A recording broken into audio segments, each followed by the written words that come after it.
Hello, Stephen Hawking here. On another adventure to my favorite places.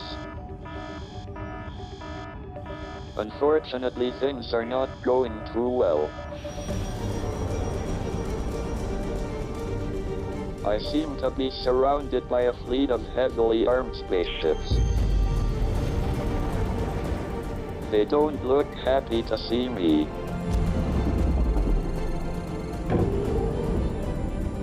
So, how did I get into this mess?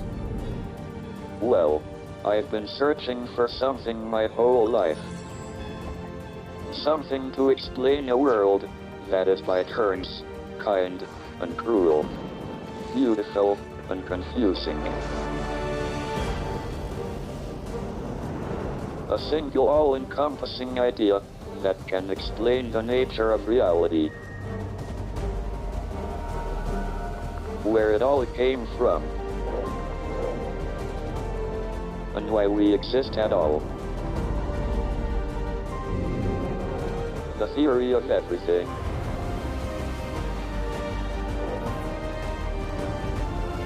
And now, I think I found the answer.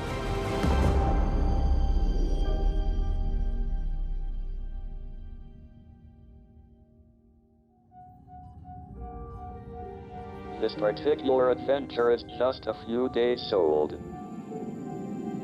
It began when I took a trip here to Dorset, England. The site of my fondest childhood memories.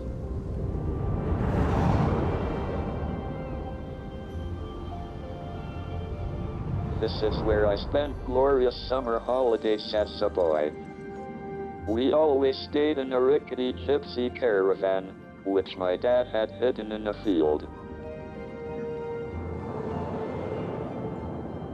It's a beautiful place.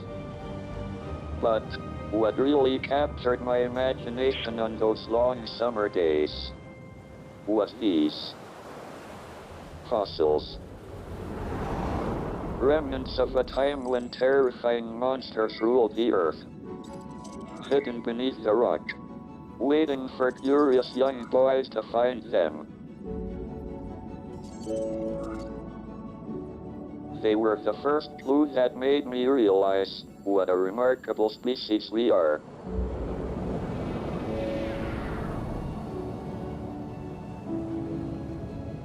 The only one that has ever been aware there's a whole cosmos beyond the sky.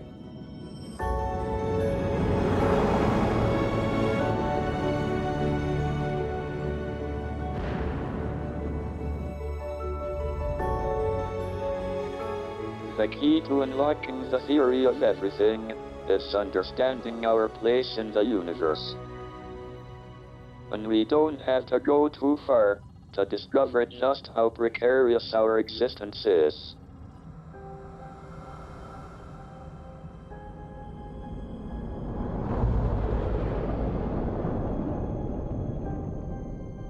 Venus is like Earth in so many ways. A sort of cosmic kissing cousin. But she's a great example of the dangers we face back home.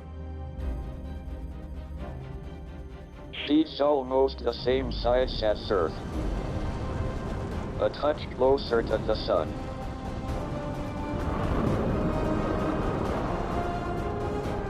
She even has an atmosphere. Which means I can do something I've always wanted to try.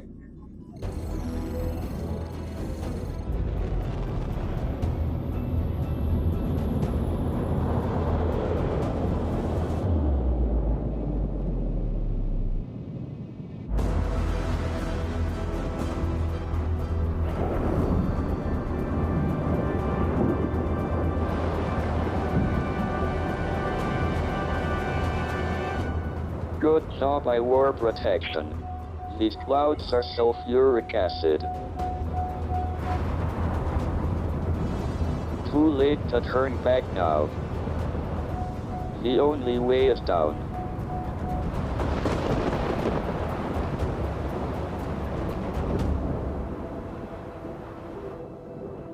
There's beauty here too, though. And possibly life.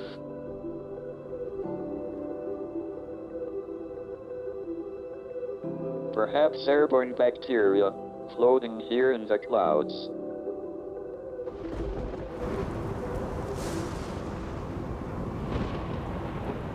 But now things are getting deadlier. Little could survive down here. The pressure is approaching 90 times that on Earth, enough to crush a submarine. And the temperature is pushing over 200 degrees.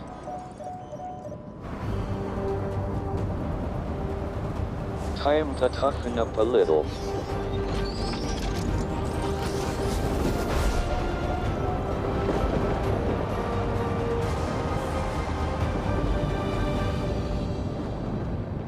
The pressure and temperature are getting so immense that the atmosphere's not technically the gas anymore.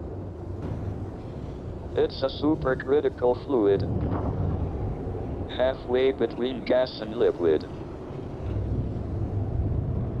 It's a lethal combination, but the resistance is actually slowing me down, cushioning my fall. Which is how Russian probes managed to make it to the surface. They even took photos for a few minutes before they were fried. Although, I'm guessing they had a slightly better drop zone than this.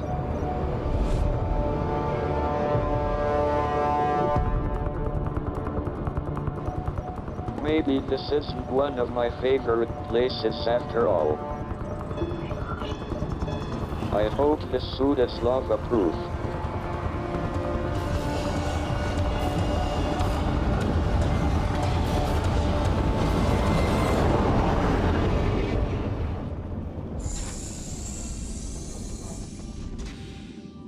That was cutting it close.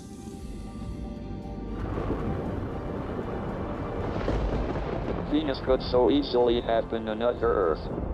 But being just a bit closer to the sun caused a runaway greenhouse effect. And if we are not careful, the same could happen on Earth.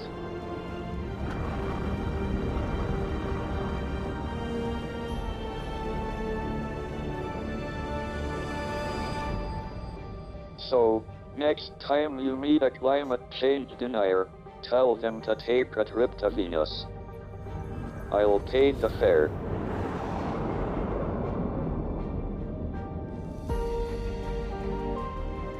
To create a theory of everything, we must consider how we came to exist.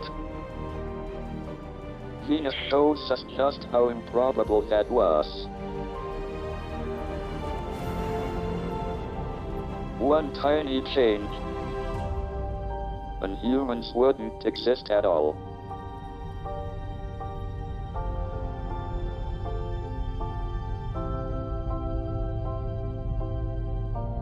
Growing up, my father wanted me to study medicine, as he did.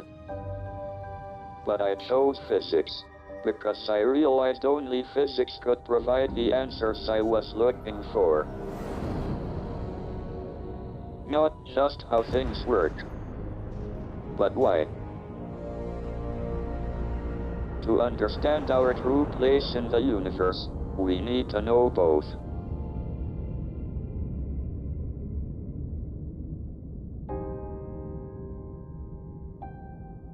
For most of human history, we believed that our sun was a divine power, the source of all life, orbiting us. But around 500 years ago, we realized the Earth orbited the sun. It was the beginning of a new realization that we are not at the center of things.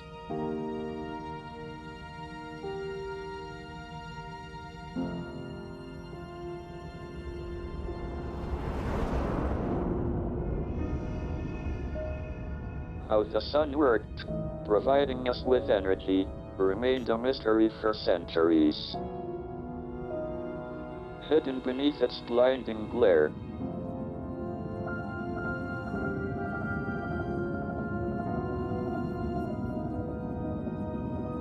So, we're going to need a bit of an upgrade if we want to see what's truly cooking.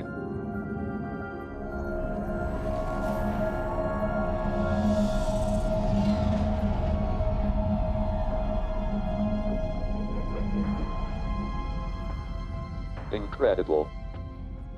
The surface looks alive. It's covered in ripples, like a pond, creating an incredible sound. The sun's heartbeat.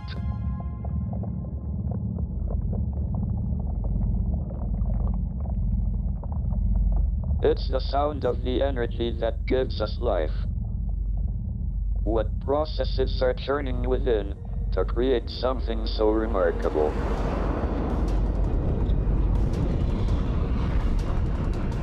Only one way to find out.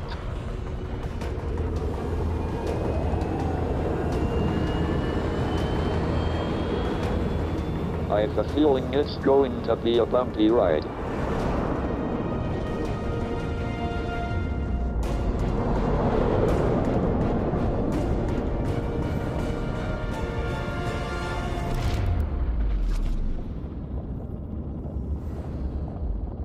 Listen.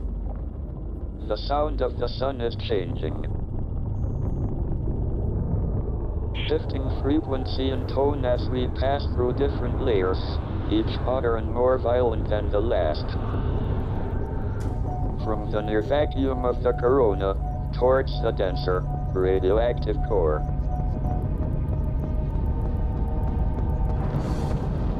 We need to go deeper, right to the heart of the sun, to see the remarkable process that fuels all this. We'd better make this quick. The ship can only sustain so much. The temperature and pressure are immense. Hydrogen is crushing in on itself, surrounding us with superheated plasma. It's like being inside a hydrogen bomb that just keeps exploding. An eternal conflagration, fusing hydrogen into helium and releasing energy. It's amazing that this is the power source that keeps our hearts beating and our minds thinking. Life, powered by lethal radiation. But, if I know anything about nuclear fusion, I know it's not a great idea to spend too much time around it.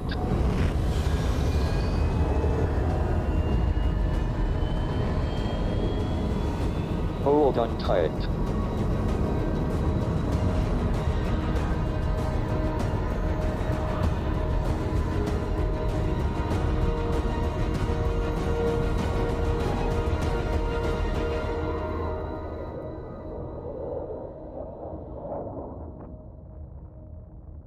When people used to call the sun a god, they weren't that far from the truth.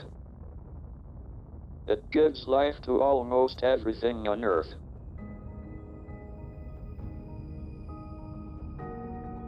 But, in discovering how it does, we have stumbled across a bigger mystery. One that few scientists like to talk about.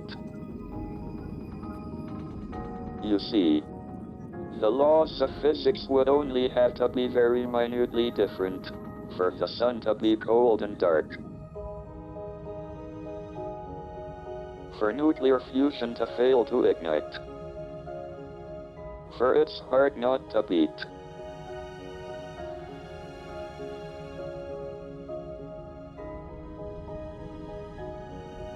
So, why should such a perfectly balanced system exist in our universe? It's enough to give an atheist nightmares.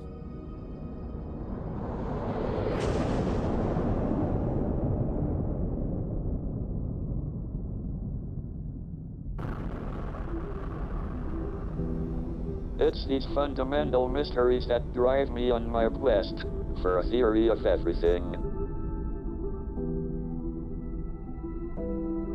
What can explain the strange serendipity of our universe? Could it be a computer simulation? Is our reality just lines of code running on a cosmic supercomputer? Or, perhaps, the universe was manufactured by intelligent beings in another dimension. In a universe like ours, the possibilities are endless. And, as strange as those theories sound, I believe the truth is stranger still.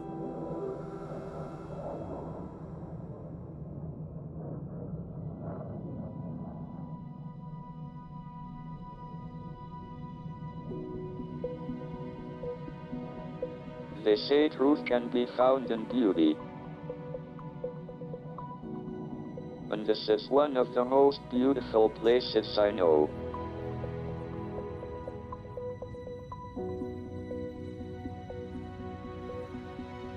But there's far more here than meets the eye.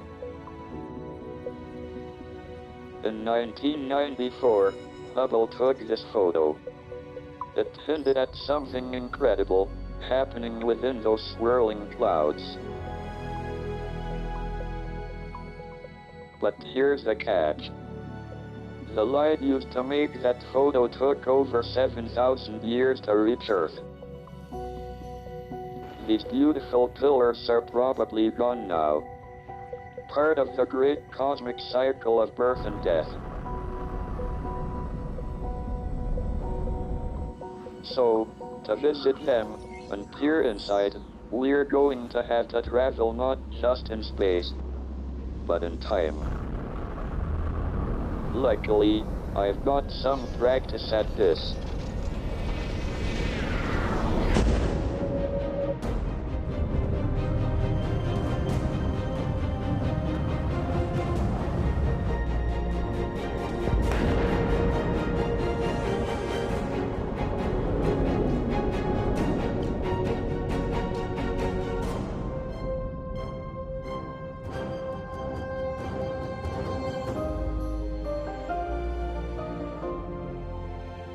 They're more beautiful than I could have ever imagined.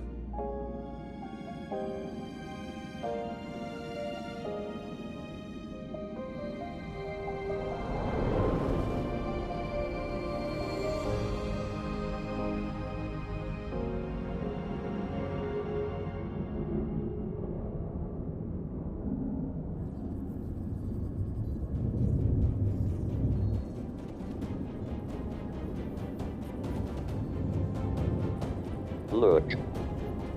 Gas and dust from these clouds is being pulled inwards by its own gravity.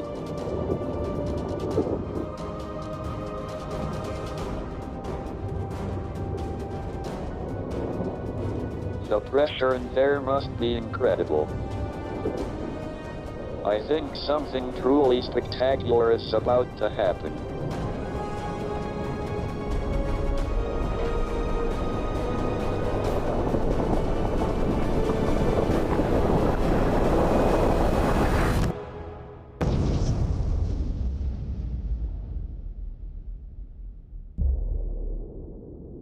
The birth of a star. Just like our own sun.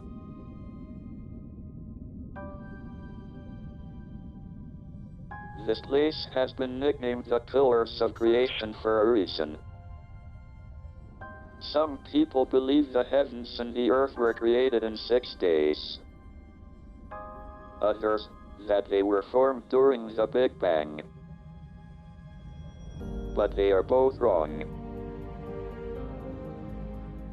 Those pillars are actually the remnants of earlier supergiant stars, gone critical.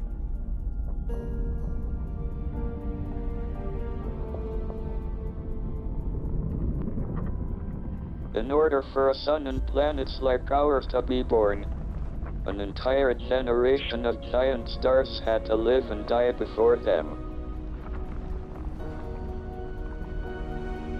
And here is the remarkable thing. It takes around 7 billion years for that to happen. Our sun is just over 4.5 billion years old, and the universe is only 13.7 billion. So, you and I came into existence at precisely the time it became possible, and not a moment later.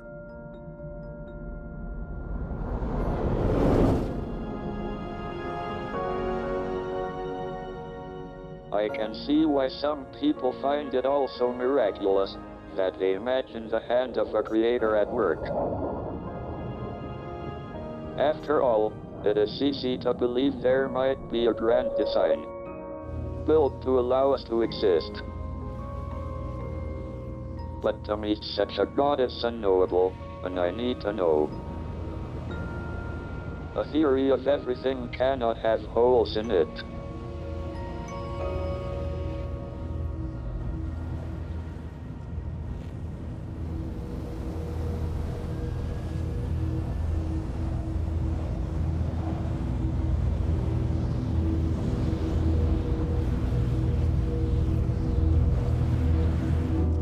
My parents taught me that nothing is outside the reach of the rational mind, if you are willing to search hard enough.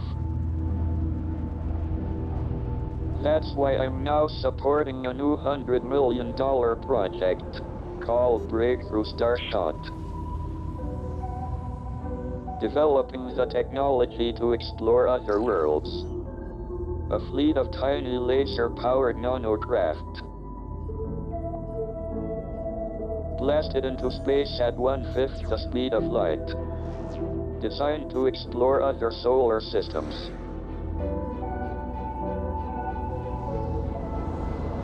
After all, if the universe is so perfectly designed for life, where are all the aliens?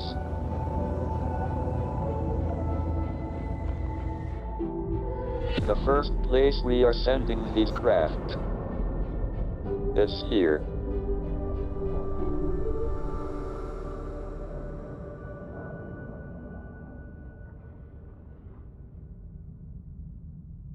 The closest star to our own, orbited by multiple planets, some similar to ours, like Proxima Centauri b.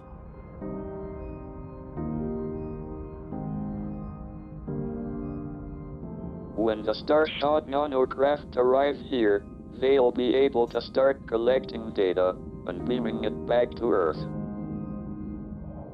Who knows what we'll find? Is life on Earth truly as unique, special, and designed as it seems? Are we the only ones in this universe? The nanocraft should be here in about 20 years' time, so we're in for a bit of a wait.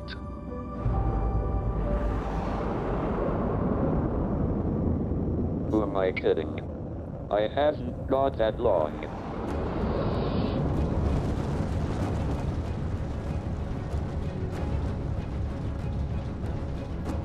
Incredible. Those don't look natural. Let's get a closer look.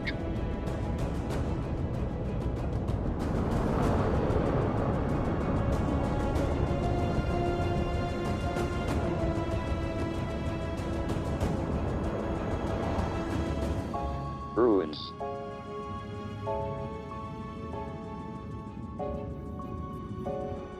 Proxima Centauri is about 200 million years older than our sun.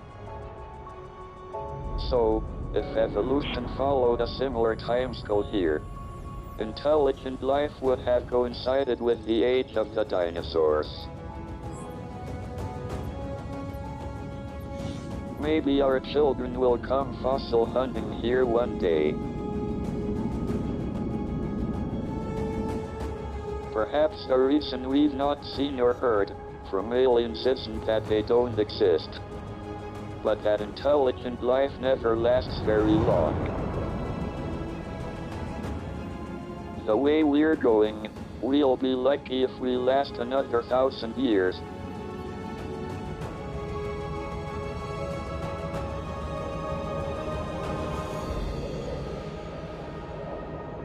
I wonder how this alien race managed to destroy itself.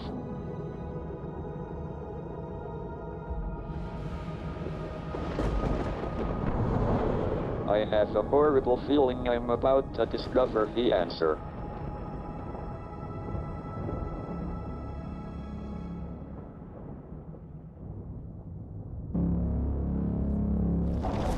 It looks like some form of artificial intelligence.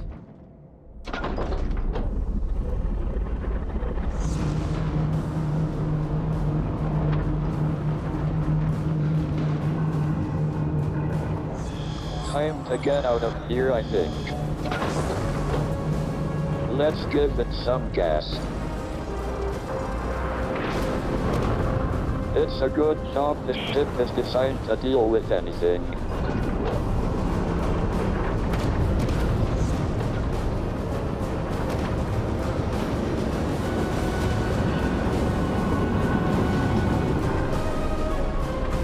Well, almost anything.